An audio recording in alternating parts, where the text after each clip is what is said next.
আমরা এই ভিডিওতে একটি হাই স্পিড ফ্যান তৈরি করা শিখব। তবে এই ফ্যানটি তৈরি করতে আমরা ব্যবহার করব বিএলডিসি মোটর, অর্থাৎ ড্রোনে যে মোটরগুলো ব্যবহার করা হয়ে থাকে সেই মোটরগুলো ব্যবহার করে আমরা এই ধরনের একটি হাই স্পিড ফ্যান তৈরি করা শিখব। তবে এই ফ্যানটি তৈরি করতে গিয়ে আমার বিভিন্ন ধরনের সমস্যার সম্মুখীন হতে হয়েছে এবং কি কি সমস্যার সম্মুখীন হয়েছি তা আমরা ভিডিওর বিভিন্ন পার্টে বিভিন্ন সময় আমি শেয়ার করার চেষ্টা করব, যাতে করে আপনাদের সময় এবং অর্থ দুইটাই সেফ হয়। সো দেখা গেল আপনি এই ধরনের একটা হাই স্পিড ফ্যান তৈরি করলেন, কিন্তু আপনি যেরকমটা আশা করছিলেন সেখান থেকে পাচ্ছেন না। সো এটারও কারণ আছে, অনেক বেশি ডিটেলস আমরা এখানে শেয়ার করার চেষ্টা করব স্টেপ বাই স্টেপ। সো তার জন্য অবশ্যই আপনারা ভিডিওটি প্রথম থেকে শেষ পর্যন্ত ধৈর্য সহকারে দেখবেন। সো আমরা ভিডিওটি শুরু করার পূর্বে প্রথমেই আমরা এই ফ্যানটার একটা টেস্ট করে দেখবো যে এটার আসলে বাতাসটা আমরা কিরকম পাচ্ছি। সো তার জন্য আমি এটার সাথে ব্যাটারি কানেকশন করবো। আমি টেস্ট করার জন্য ব্যবহার করছি লিপো ব্যাটারি। 11.1 ভোল্টের একটি ব্যাটারি এখানে রয়েছে, আপনারা দেখতে পাচ্ছেন। তবে এই ক্ষেত্রে আপনারা 12 ভোল্টের যে কোনো ব্যাটারি ব্যবহার করতে পারবেন। চাইলে আপনারা ওই ল্যাপটপের যে ব্যাটারিগুলো আছে সেই ব্যাটারি তিনটাকে একত্রে কানেকশন করে 11 ভোল্ট তৈরি করে নিতে পারেন, তখনও কিন্তু এটা বেটার পারফর্ম করবে। সো দেখা যাক। সো আমরা প্রথমে এটাকে কানেকশন করব। সো আমি এটার পিছনে হচ্ছে এটা কন্ট্রোলারটা লাগিয়েছি। সো কিভাবে করা হয়েছে তা আপনারা স্টেপ বাই স্টেপ জানবেন। সো আমরা প্রথমে এটাকে কানেকশন করে ফেলি ঝটপট। সো বিএলডিসি মোটরের এই সাউন্ডটা আপনাদের সবার পরিচিত। সো এটার একটা ব্যাপার হচ্ছে খুব ধীরে ধীরে এটাকে বাড়ানোর চেষ্টা করবেন, কেননা আমাদের দেখতেই পাচ্ছেন খুব একটা স্টেবল না। সো এই ফ্রেম নিয়ে অনেক আলোচনা আছে, যেটা আমরা ভিডিওর স্টেপ বাই স্টেপ বিভিন্ন স্টেপে বলবো। সো আমরা প্রথমে যদি ধীরে ধীরে এটা স্পিডটা বাড়াই। সো এটার বাতাস তো আপনাদের দেখানো সম্ভব না, তবে এটার একটা থিওরি আছে যেটা অনেকে ইউজ করেন। সো আমি দেখাতে, এটা কিন্তু সবচেয়ে কম স্পিড এখন চলছে। সো আমরা যদি এটার সামনে এই কাগজটা রাখি তাহলে আপনারা বুঝতে পারবেন যে এটার অবস্থা কি। ঠিক আছে, সো আমরা এটাকে একটু ভাঁজ করে দিই, তাহলে আপনারা গতিটা কিছুটা বুঝতে পারবেন। সেটা হচ্ছে একদম লোয়েস্ট স্পিডে চলছে। আমি আস্তে আস্তে যদি বাড়াই,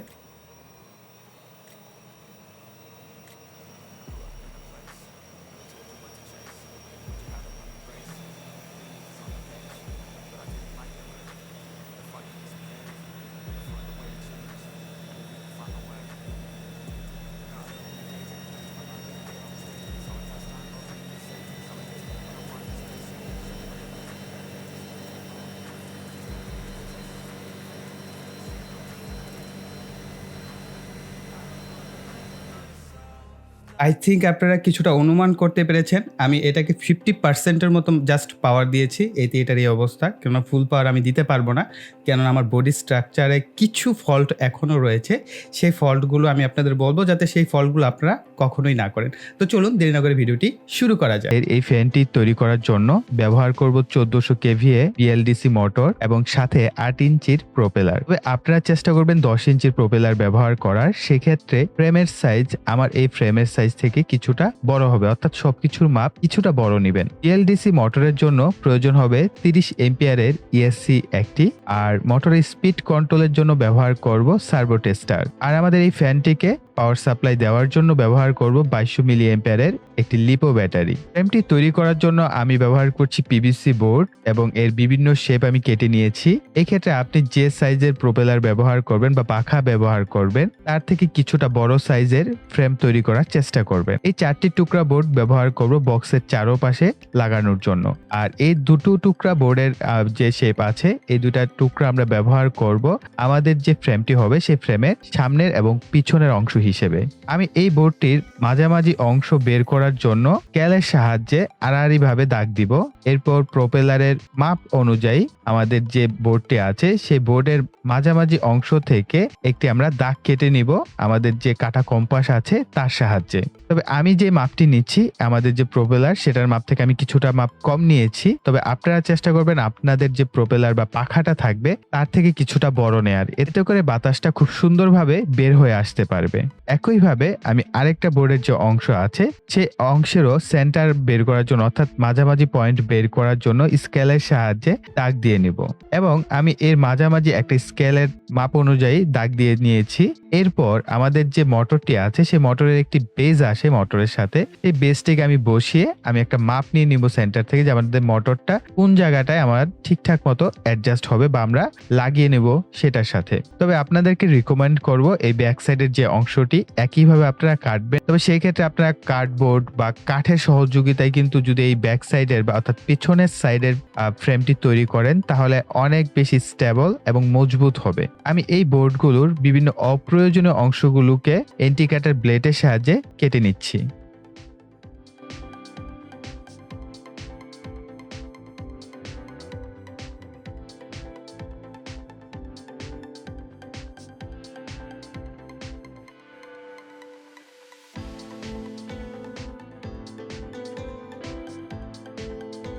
এখন সুপার গ্লু এবং গ্লু গানের সাহায্যে বক্সের বিভিন্ন অংশ আমরা জোড়া দিয়ে দিব।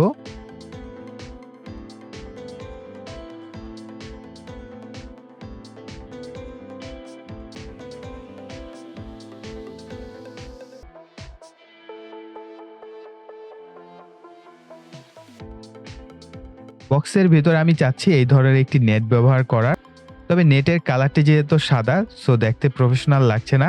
এর জন্য আমি নেটটিকে স্প্রে রঙের সাহায্যে কালো রঙের করে নেব, এতে করে আমাদের যে নেটটি আছে সেটি দেখতে প্রফেশনাল।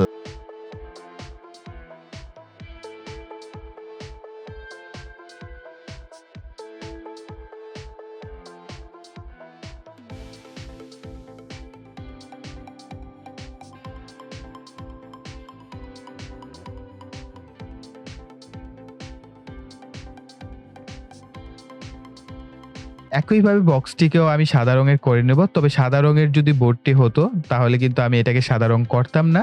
যেহেতু আমার কাছে সাদা রঙের কোনো বোর্ড ছিল না এবং এই বোর্ডটি বাড়তি অংশ হিসেবে পড়েছিল, সেজন্য আমি এই বোর্ডটিকে ব্যবহার করছি। এখন আমি জাস্ট এটাকে সাদা রং করে ফেলবো।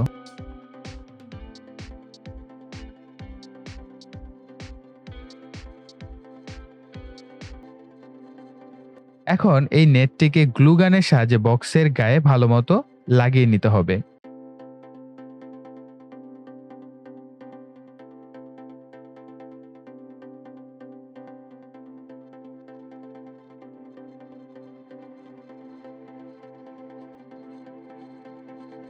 এরপর বক্সের যে পিছনের অংশ আছে সেটার সাথে আমরা মোটরকে লাগিয়ে নেব এবং পাশাপাশি আমরা ইএসসি এবং তারগুলোকে গ্লু গান দিয়ে লাগিয়ে ফেলবো এবং সার্ভো টেস্টারকে আমরা পিছনের দিকে রাখার জন্য বোর্ডের কিছুটা অংশ কেটে সেখান দিয়ে তার বের করে নিব।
আচ্ছা, এই ফ্রেমটা নিয়ে একটু আলোচনা করতে চাচ্ছি। সেটা হচ্ছে এই ফ্রেমের যে ব্যাক পার্টটা, এটা নিয়ে আমার কথা বলার আছে। যেমন আপনারা দেখতে পাচ্ছেন আমি এখানে একটা স্টিলের মতো জাস্ট একটা খণ্ড ছিল আমার কাছে, আমি এটাকে লাগিয়ে নিচ্ছি। এর কারণ হচ্ছে এই ধরনের যে পিভিসি বোর্ডগুলো হয়ে থাকে এগুলো কিন্তু খুব বেশি মজবুত হয় না। সো এতে করে এটার উপর যখন প্রেসার পড়ে, যেহেতু বিএলডিসি মোটর বুঝতেই পারছেন, এটা কিন্তু যথেষ্ট পরিমাণ পাওয়ারফুল একটা মোটর। সো এই পাওয়ারফুল মোটরটাকে হ্যান্ডেল করার মতো এবিলিটি কিন্তু তার থাকতে হবে, অর্থাৎ এটা যে থ্রাস্ট লেভেল আছে সেই লেভেলটাকে সে যেন নিতে পারে।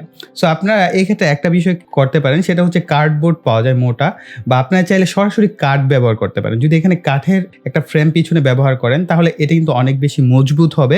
এবং যেহেতু এটা খুব পাতলা, দেখেন নড়াচড়া করছে, এক জায়গায় বসিয়ে রেখে আপনি যে বাতাস খাবেন সেটা কিন্তু হচ্ছে না। সো তার জন্য আপনারা এই কাজটা করতে পারেন যে আপনারা একটা কাঠের ফ্রেমের মতো করতে পারেন পিছনের সাইডটা। সামনের সাইডটা আপনারা চাইলে পিভিসি বোর্ড দিয়ে করেন আমার মতো, কিন্তু পিছনের সাইডে কাঠ ব্যবহার করবেন। এতে করে আপনার ফ্রেমটা অনেক বেশি মজবুত হবে এবং স্টেবল হবে। কারণ একটা ফ্যানের বাতাস প্রপারলি আপনার এনজয় করার জন্য কিন্তু স্টেবল একটা অবস্থানের দরকার আছে। দেখবেন স্ট্যান্ড ফ্যানগুলো কিন্তু বেশ ভারী হয় এবং মজবুত হয়, যেগুলো থেকে আপনি প্রপারলি বাতাস পাচ্ছেন। এবং যেহেতু এই ফ্যানটি খুবই পাওয়ারফুল একটি ফ্যান, সো অবশ্যই এটাকে যে কন্ট্রোল করার মতো একটি ফ্রেম অবশ্যই আপনার দরকার।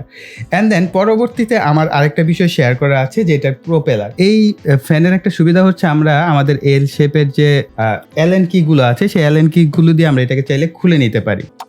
সো আমি খুলে নিচ্ছি।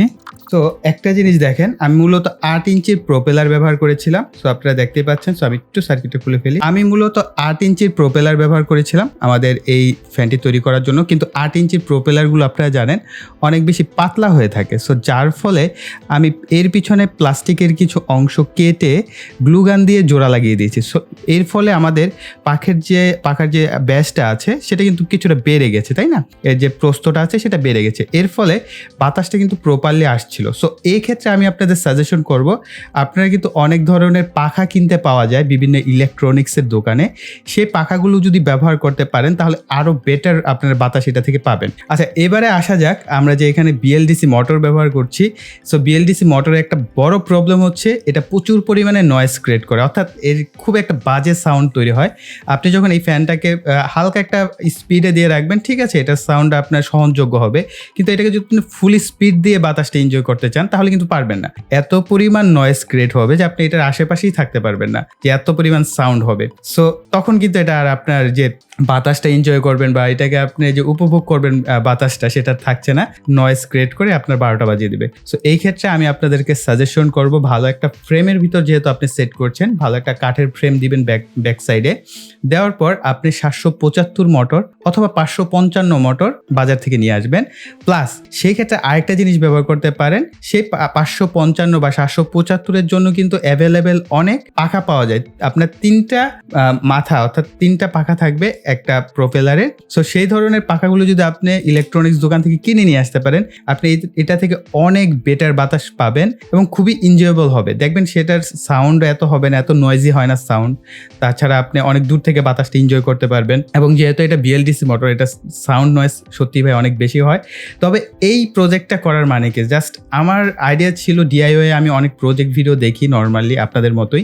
সো তাদের দেখা দেখি আমি ভাবলাম যে আমিও কেন এরকম একটা ডিভাইস তৈরি করি না যেটার বাতাস আমি এনজয় করতে পারবো। এবং যেহেতু বিএলডিসি মোটর, সো অবভিয়াসলি এটার বাতাস অনেক বেশি হাই স্পিড হবে এবং এটার বাতাসটা আমি এনজয় করতে পারবো অনেক দূরে রেখে। সো সাউন্ড হোক, আমি এটাকে অনেক দূরে জাস্ট একটা জায়গায় ফিক্সড করে রেখে দেন বাতাসটা এনজয় করবো। কিন্তু আমি যখন এটা তৈরি করতে গেলাম, সো বিভিন্ন ধরনের সমস্যার সম্মুখীন হলাম এবং আমার এই জিনিসগুলো বিশ্লেষণ করে বুঝতে পারলাম যে আসলে আমরা সবসময় যে ডিআইওয়াই প্রজেক্ট ভিডিও দেখি সেগুলো আসলে পারফেক্ট হয় না। সো অনেক ক্ষেত্রে অনেক সময় ইউটিউবাররা দেখান কিন্তু আসলে সেটা রিয়েলিটিতে থাকে না। সো আমি যখন রিয়েলিটিতে এটা তৈরি করলাম অন্যান্যদের ভিডিও দেখে যে আরে উড়িয়ে ফেলবে বাতাসে, এত বাতাস, কিন্তু বাস্তবিকতা আমি সেটা পাই নাই।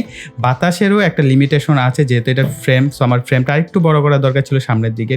সো তাছাড়াও যেহেতু বিএলডিসি মোটর এবং প্রোপেলার ইউজ করেছেন দেখলাম সবাই, সো তারপরে দেখাচ্ছিলেন অনেক বাতাস, কিন্তু আমি প্রোপেলার ইউজ করার পর সেই পরিমাণ বাতাস পাচ্ছি না।